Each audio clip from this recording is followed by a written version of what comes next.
弟兄姊妹平安，今天是2024年的8月9号。今天的经文是诗篇34篇第1节到第8节，撒母耳记下卷17章15节到29节，加拉太书第6章第1节到第10节。今天要跟大家分享的主题是分担。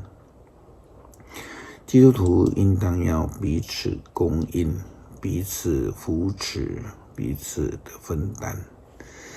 耶稣基督曾经喂养了5000人吃饱，他也曾经喂养了4000人吃饱。耶稣基督他要求彼得以及门徒们说：你们喂养他们。耶稣基督要求门徒的就是要门徒分担他的工作，门徒们成为耶稣基督的同工。同样的，大卫王在面对他的儿子押沙龙的背叛以及攻击，他需要更多的人与他一起来分担。经文里面我们也看见大卫，他虽然在危难当中，但却得到许多的帮助，也得到3个人，他们分别是亚门族的拉巴人拿辖的儿子朔比，罗底巴人亚米利的儿子马吉，和基列的罗基林人巴西乃。他来分担他们的缺乏，并提供给他们足够的饮食。圣经撒母耳记下卷17章15节到29节的经文这样的记载：户施把他向押沙龙和以色列的长老们所提的建议告诉撒督和亚比亚他祭司，同时也告诉他们亚希多弗的建议是什么。户施又说：赶快派使者去告诉大卫，今晚不要在旷野的渡口过夜，要马上过约旦河，这样他和他的部属才不至于被消灭。那时亚比亚他的儿子约拿单和撒督的儿子亚希马斯在耶路撒冷的外围的隐罗节泉旁边等着，因为他们不敢进城，恐怕会被发现。有一个婢女经常来告诉他们所发生的事，他们就转告大卫王。可是有一个少年人看见他们，就告诉押沙龙，2人连忙跑去藏在巴户琳某人的家里。那家院子里有一口井，他们就下到井里面去。那人的妻子用盖子把这个井口盖好，又在上面撒了好些的麦子，避免人的注意。押沙龙的官员到这家来，问那女人亚希马斯和约拿单在哪里？他说他们过河去了。这些人找来找去，找不到他们，就回到耶路撒冷去。追捕的人走后，亚希马斯和约拿单从井里上来，赶快去向大卫王报告亚希多弗筹谋追击王的事，并说赶快渡河。于是大卫和他的随从都动身渡约旦河，天亮的时候他们全部都过去了。亚悉多佛见自己的建议不被采纳，就骑上驴回家乡去，把自己的后事料理清楚之后，就上吊自杀。人把他埋在他家族的坟墓里。亚撒龙和他的部队渡过约旦河的时候，大卫已经到了马哈念。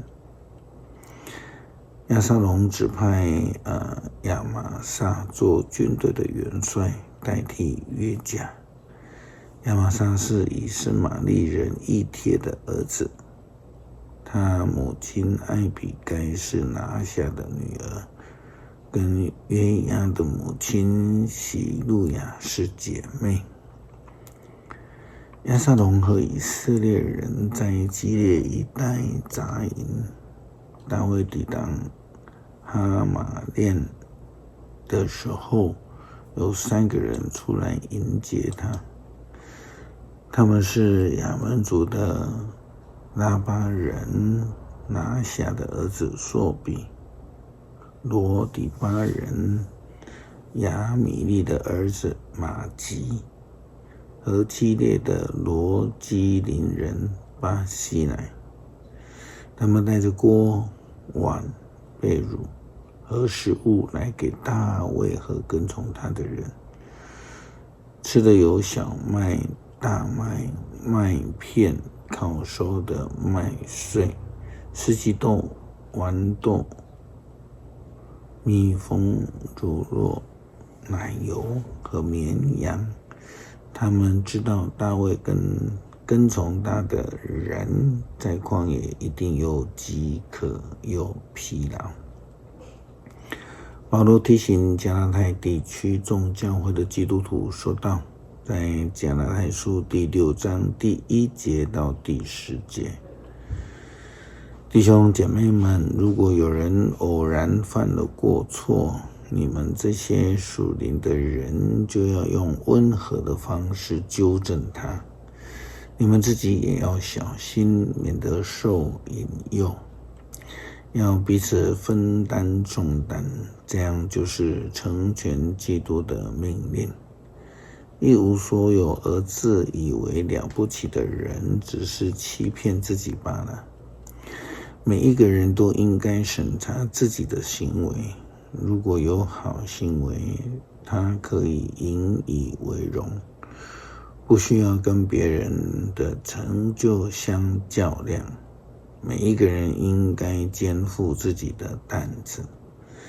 那在基督正道上受教导的人，应该和教导他的老师分享一切美好的东西。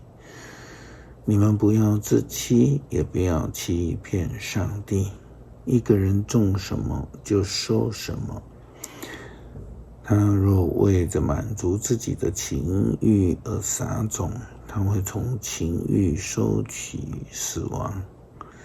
他若为着圣灵的喜悦而撒种，他会从圣灵收获永恒的生命。所以我们行善不可丧志，我们若不灰心，时候到了就有收成。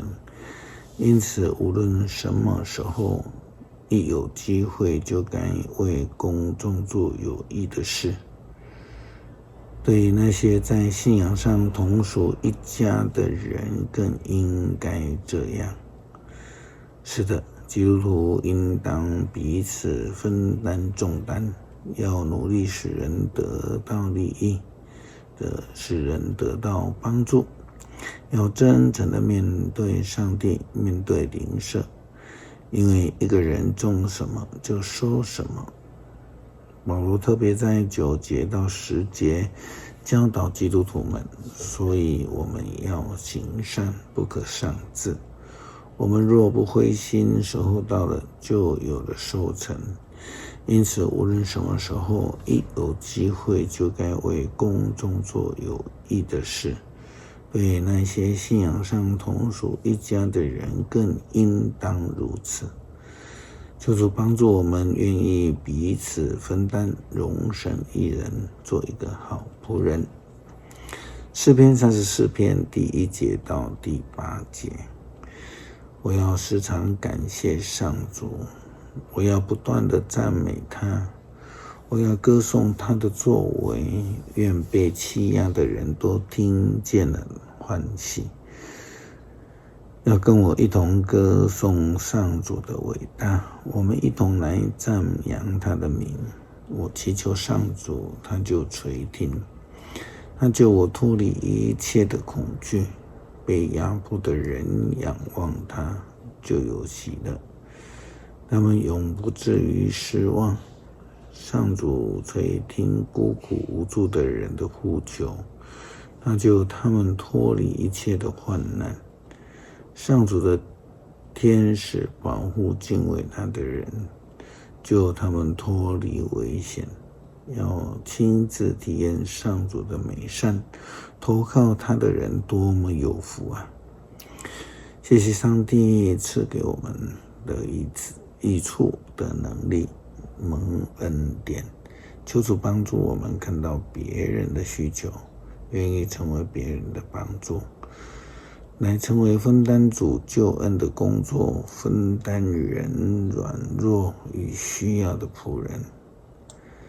感谢祷告，奉主耶稣基督圣名求，阿们。